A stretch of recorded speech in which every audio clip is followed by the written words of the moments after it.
नमस्कार, स्वागत है आपका एबी एकेडमी दुमका में। एबी एकेडमी दुमका के यूट्यूब चैनल में आपका बहुत बहुत स्वागत है। आज हम लोग चर्चा करेंगे झारखंड के इतिहास भाग 3। आज हम लोग का तीसरी क्लास है। तो चलिए वीडियो शुरू करने से पहले जो नया अभ्यर्थी हमें देख रहे हैं वो चैनल को सब्सक्राइब करें, साथ ही अगर वीडियो पसंद आए तो लाइक कमेंट में शेयर करना ना भूलें। तो चलिए आज हम लोग शुरू करते हैं। झारखंड में उत्तर मौर्यकालीन जो इतिहास है हमारा, उसके बारे में भी हम लोग चर्चा करेंगे कि उत्तर मौर्यकालीन का अर्थ होता है कि मौर्य काल के बाद का जो हिस्सा है, पीरियड है, उसके बारे में भी हम लोग चर्चा करेंगे।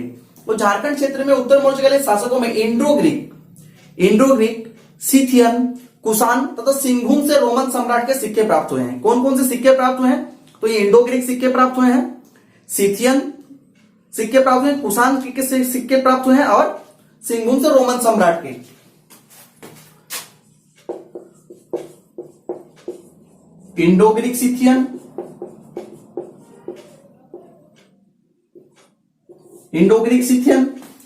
क्या मिला इसके बाद? कुषाण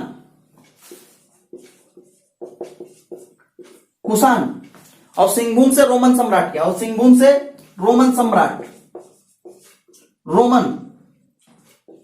के सिक्के प्राप्त हुए हैं। रोमन सम्राट के सिक्के कहां से मिला? तो सिंघुम से मिला है। ठीक है, कोई दिक्कत तो नहीं है। चलिए, तो क्या क्या मिला? इंडो ग्रीक, सिथियन, कुषाण और आपका सिंघुम से रोमन सम्राट के सिक्के प्राप्त हुए हैं। ठीक है, चाईबासा क्षेत्र से इंडो सिथियन, चाईबासा क्षेत्र से, किस क्षेत्र से? तो चाईबासा क्षेत्र से कौन सा मिला है? तो चाईबासा क्षेत्र से इंडो सिथियन।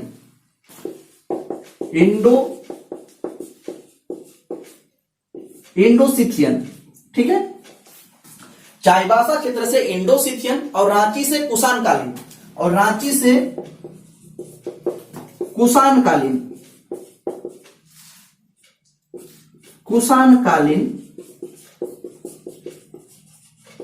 सिक्के प्राप्त हुए हैं। ठीक है, कोई दिक्कत तो नहीं है। तो आपको पता चल गया, इंडो सिथियन, चाईबासा क्षेत्र से, रांची क्षेत्र से कुषाणकालीन सिक्के प्राप्त हुए हैं। आगे हम लोग बात करते हैं कि झारखंड जो है, झारखंड का इतिहास बहुत ही समृद्ध रहा है।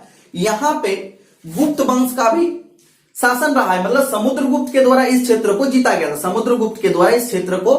जिसका उल्लेख हमें हरिसेन के प्रयाग प्रशस्ति से मिलता है। हरिसेन के प्रयाग प्रशस्ति से पता चलता है कि झारखंड क्षेत्र में समुद्रगुप्त का भी राज था। झारखंड क्षेत्र में किसका राज था? समुद्रगुप्त का भी, समुद्रगुप्त का राज था। किस क्षेत्र में? तो झारखंड के क्षेत्र में, झारखंड क्षेत्र में। ठीक है, किससे पता चलता है? तो हरिसेन की प्रयाग प्रशस्ति से पता चलता है। किससे? तो हरिसेन के प्रयाग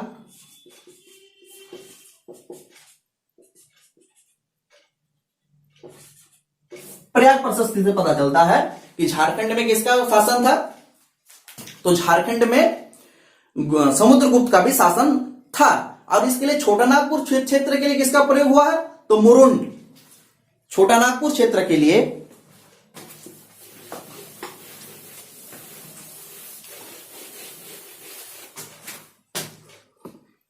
छोटा नागपुर क्षेत्र जो है, इसके लिए किसका प्रयोग है? कौन सा शब्द का प्रयोग है? तो मुरुंड प्रदेश का नाम से जाना जाता है। छोटा नागपुर क्षेत्र किस नाम से जाना जाता था? तो मुरुंड प्रदेश के नाम से जाना जाता था। ठीक है, मुरुंड देश या मुरुंड प्रदेश के नाम से जाना जाता था किस क्षेत्र को? तो छोटा नागपुर। किस समय? ना समुद्रगुप्त के समय। ठीक है, समझ गए होंगे। झारखंड में पश्चिम बंगाल का शासक, पश्चिम बंगाल का शासक कौन था? जिसने महाबोधि वृक्ष को कटवा दिया था। बिहार का जो महाबोधि, बोध गया में महाबोधि वृक्ष को किसने कटवाया था? तो शशांक ने कटवाया था। तो शशांक। ठीक है, तो झारखंड क्षेत्र में, झारखंड में पश्चिम बंगाल का शशांक का भी क्या था? शासन था। शशांक का शासन था। शासन था। ये जो शशांक था, शशांक क्या था? शशांक शिव भक्त था, शिव उपासक थे। शशांक क्या थे? शिव उपासक थे। इसने बहुत सारे जैन और बुद्ध मठों को या मंदिरों को तोड़वा दिया था। ठीक है, उसी के द्वारा महाबोधि वृक्ष जो बोध गया में है उसको भी शशांक के द्वारा कटवा दिया गया था। आई होप आप लोग समझ पा रहे होंगे, है ना। साथ ही यहां पे झारखंड में बहुत सारे पड़ोसी राज्यों का भी आक्रमण हुआ था। झारखंड में पड़ोसी राज्य का भी आक्रमण हुआ। झारखंड में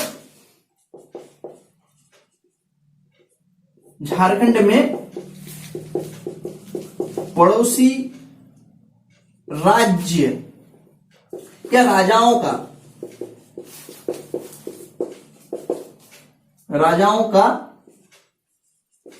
आक्रमण। तो कौन कौन थे इसमें से मुख्य थे गुर्जर प्रतिहार। ठीक है, गुर्जर प्रतिहार के द्वारा भी झारखंड में आक्रमण किया गया था। गुर्जर प्रतिहार के द्वारा कहां झारखंड में आक्रमण किया गया था, समझ गए। साथ ही पाल वंश, यहां पे सबसे ज्यादा जो प्रभाव रहा, जो बाहरी आक्रमणकारी थे, मतलब बाहरी राज्यों के जो राजा थे या वंश थे जो जिन्होंने झारखंड पे आक्रमण किया, उसमें सबसे प्रमुख आता है पाल वंश। क्या आता है? पाल वंश। पाल वंश के द्वारा भी यहां पे आक्रमण किया गया था। ठीक है, पाल वंश से बहुत सारे शासक जो है वो प्रसिद्ध हुए और उनके द्वारा यहां पे आक्रमण किया गया था। आई होप आप लोग समझ पा रहे होंगे। अभी हम लोग, ये तो हमारे हुए झारखंड में उत्तर मौर्य काल का हम लोग ने बात कर लिया। अब उत्तर मौर्य काल के बाद अभी हम लोग बात करेंगे झारखंड में स्थानीय राजवंशों का उदय। झारखंड में स्थानीय राजवंशों का उदय, कौन कौन से राजवंश जो झारखंड में पनपे, जो झारखंड के थे, जो जनजातीय थे, जनजातीय राजाओं का किस क्षेत्र में किसका प्रभाव रहा और स्थानीय राजवंश का उदय हो, उसके बारे में भी हम लोग चर्चा करेंगे। ठीक है,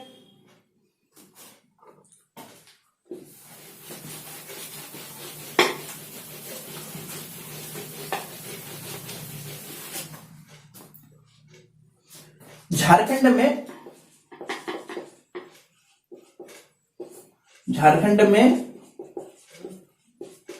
स्थानीय राजवंश। ठीक है, टॉपिक दे दीजिए झारखंड में स्थानीय राजवंश। झारखंड में स्थानीय राजवंश में सबसे प्रमुख क्या क्या था? तो सबसे प्रमुख जब बात होता है तो नागवंश का नाम आता है। किसका नाम आता है? नागवंश। नागवंशी राजाओं का यहां पे बहुत ही ज्यादा प्रभाव रहा, है ना। सुतिया नागखंड इस एरिया में बहुत फेमस रहा। तो भी हम लोग इसको बिंदुवार चर्चा करते हैं। तो झारखंड क्षेत्र में निवास करने वाले बहुसंख्यक, झारखंड क्षेत्र में निवास करने वाले बहुसंख्यक जनजातियों ने अलग अलग क्षेत्र में अपनी राजवंश को स्थापना की। झारखंड में जो जनजाति थे, तो जनजाति में जिसकी संख्या ज्यादा होगी राज तो वही करेगा ना। जिसकी संख्या ज्यादा होगी वही राज करेगा, क्योंकि उसका आधिपत्य होता है। तो बहुसंख्यक जनजातियों ने अलग अलग क्षेत्रों में अपने राजवंश का स्थापना किया था। छोटा नागपुर खास, छोटा नागपुर खास, छोटा नागपुर खास, छोटा नागपुर खास में किस वंश का शासन रहा? तो नागवंश। अगर आपसे सवाल पूछा जाए कि छोटा नागपुर खास क्षेत्र में किस राजवंश का उदय हुआ, तो छोटा नागपुर खास में नागवंश का उदय हुआ। दूसरा आ गया पलामू। पलामू में किसका उदय हुआ? तो रक्सेल। ठीक है, पलामू में रक्सेल। और सिंहभूम में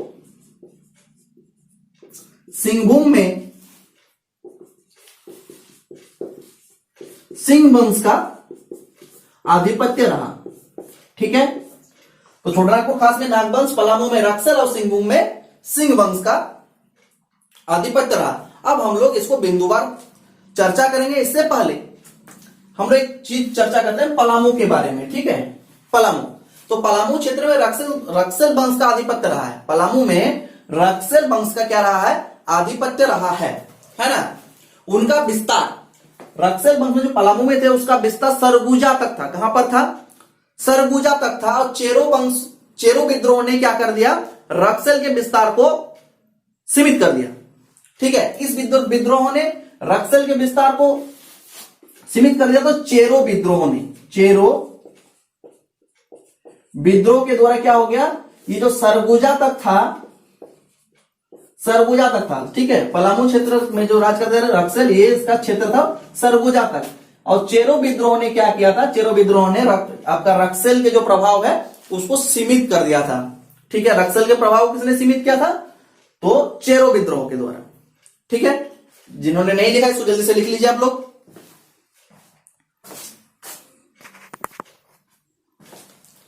आई होप आप लोगों ने लिख लिया है, तो चलिए इसको मिटा देते हैं आप।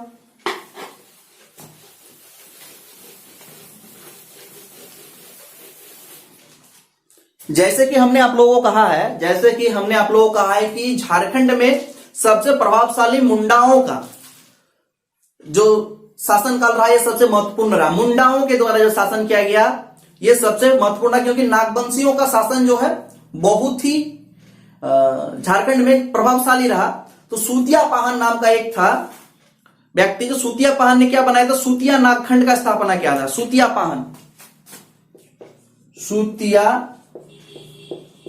पाहन ने किसका स्थापना किया था, तो सूतिया नागखंड का स्थापना किया था। इसने अपनी योग्यता के आधार पर, सूतिया पाहन की योग्यता के आधार पर इसने क्या किया था, तो इन्होंने राज्य के 7 गढ़ों में विभक्त कर दिया। कितने गढ़ों में विभक्त किया था, तो 7 गढ़ों में विभक्त कर दिया था। 7 गढ़ों में, ठीक है, 7 गढ़ों में इसको क्या कर दिया था, विभक्त कर दिया था। 7 गढ़ क्या क्या थे, तो 7 गढ़ थे लोहगढ़, जिसको लोहरदगा बोलते हैं। लोहगढ़ क्या है, लोहरदगा है। ठीक है, पहला हो गया लोहरदगा, दूसरा हो गया हजारीबाग, तीसरा हो गया पलूनगढ़, जिसको हम लोग पलामू बोलते हैं। पलूनगढ़ क्या है, अभी वर्तमान में पलामू है ना। मानगढ़, जो आज वर्तमान में मानभूम है ना, मानभूम। इसके बाद 5वां हो गया सिंहगढ़ हो गया आज हमारा सिंहभूम, जो जमशेदपुर क्षेत्र है हमारा, है ना। इसके बाद हमारा छठा आ जाता है केसलगढ़। 7वां आ जाता है सुरगुगगढ़, जो सरगुजा बोलते हैं, सरगुजा। ठीक है ना। तो 7 गढ़ों में इसको विभक्त कर दिया। 7 गढ़ और कितना परगना था, तो 21 परगना में विभाजित था। 7 गढ़ और 21 परगनों में विभाजित था।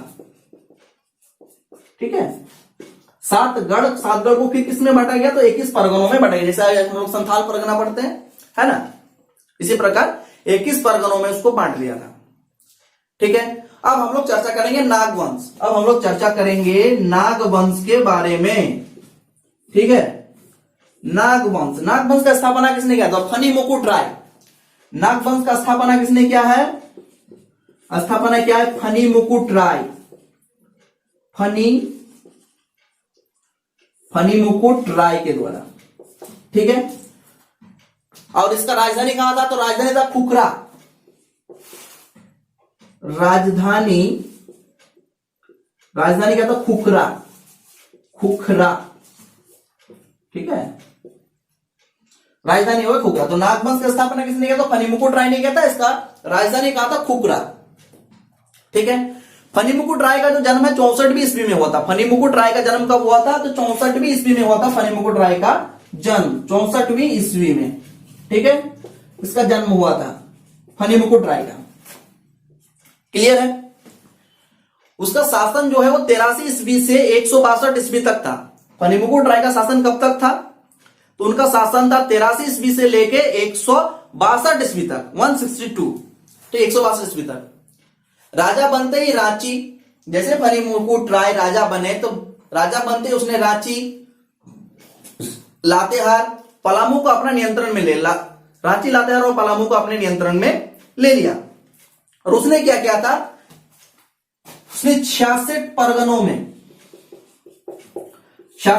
में अपने राज्य को विभाजित कर दिया था। कितने विभाजित किया था, अलग अलग परगनों में बांटा था। तो 66 परगना जो है वो नागवंश की है। 66 परगना में अपने राज्य को विभक्त किसने किया था, तो नागवंशी ने किया था, फनी मुकुट राय के द्वारा। ठीक है, फणिमुकुट राय ने सुतियांबे, सुतियांबे आप लोग जानते होंगे रांची, कहां पे? सुतियांबे। सुतियांबे रांची में क्या था? सूर्य मंदिर का स्थापना या निर्माण कराया था, जो पुरी के ब्राह्मण के द्वारा उसको क्या किया गया था? शुद्धिकरण किया गया था। कहां पे? सुतियांबे में।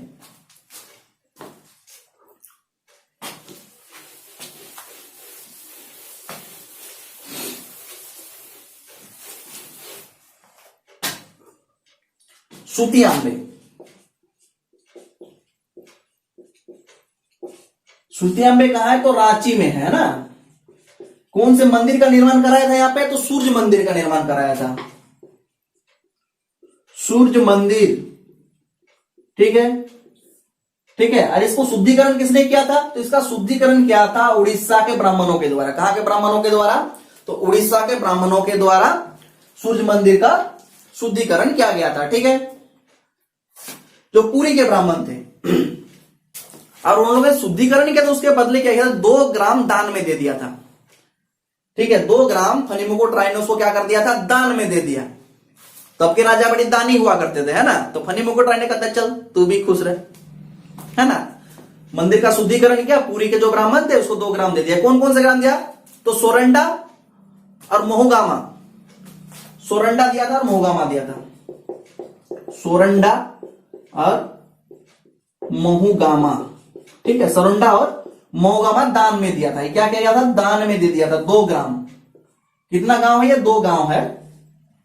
ठीक है, समझने में कोई दिक्कत नहीं। नागवंशियों में अगर प्रतापी राजा का नाम आता है तो नागवंशी में सबसे प्रतापी तो नागवंश का जो फणिमुकुट राय हो गया। इसके बाद आता है प्रताप राय। इसके बाद किसका नाम आता है? तो प्रताप राय। प्रताप राय ये चौथे नंबर का नागवंशी राजा था। कितने नंबर का? तो चौथे नंबर का नागवंशी राजा था। इसने क्या किया था? अपना जो राजधानी है सुतियांबे से चुटिया ले गया। सुतियांबे, सुतियांबे से चुटिया अपना राजधानी कहां स्थानांतरित कर दिया? चुटिया। ये कहां पे है? तो स्वर्ण रेखा, स्वर्ण रेखा नदी के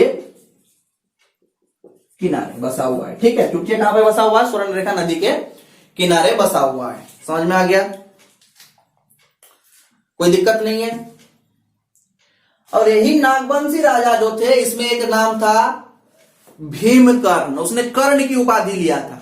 भीमकर्ण किसकी उपाधि लिया था? कर्ण की, भीमकर्ण। अब आता है अगला नंबर, आता है भीमकर्ण। भीमकर्ण तो कोई कौन सा नागवंशी राजा ने कर्ण की उपाधि धारण किया था? तो आपको कहना है भीमकर्ण। इसने कर्ण की उपाधि धारण किया था। ठीक है, इसने किसका निर्माण कराया था? इसने भीम सागर का निर्माण कराया था। इसका निर्माण कराया था भीम सागर का निर्माण किसने कराया था? तो भीमकर्ण के द्वारा। ठीक है, ठीक है। और रक्सल वंश को पराजित कर गढ़वाल राज्य तक अपना सीमा विस्तार कर लिया। इसने रक्सेल को किसने हराया था? रक्सेल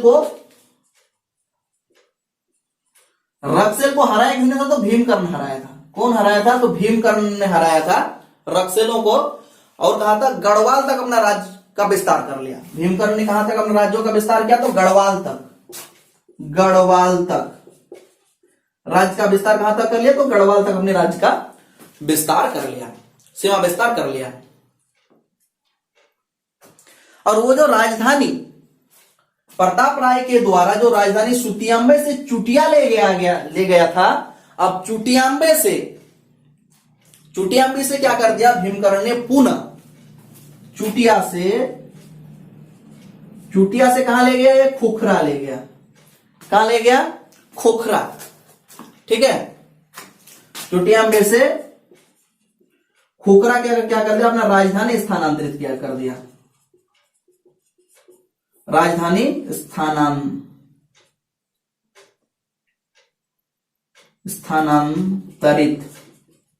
स्थानांतरित कर दिया। ठीक है, चुटिया से खुखरा किसने स्थानांतरित किया अपने राजधानी को? तो भीमकर्ण ने किया था। ठीक है, अगर आप लोगों ने नहीं लिखा है तो लिख लीजिए। क्लास बड़ी इंटरेस्टिंग और मजेदार है। आप आई होप आप लोगों को मजा आ रहा होगा। अगर मजा आ रहा है तो लाइक, कमेंट, शेयर करना भूले। एकदम दबा के लाइक ठोकिए। और आप लोगों को पूरी झारखंड की तैयारी हम लोग इसी प्रकार करा देंगे, चैप्टर वाइज, कोई दिक्कत नहीं होगी। आप लोग किसी भी एग्जाम में बैठिए, जेएसएससी, सीजीएल, जेपीएससी या जेएसएससी की कोई भी वैकेंसी में बैठिए, कोई दिक्कत नहीं होगा। चलिए लिख लीजिए।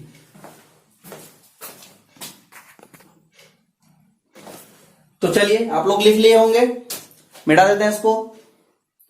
तो हम लोग डार्क वंश पढ़ लिया, अब हम लोग रक्सेल के बारे में पढ़ेंगे।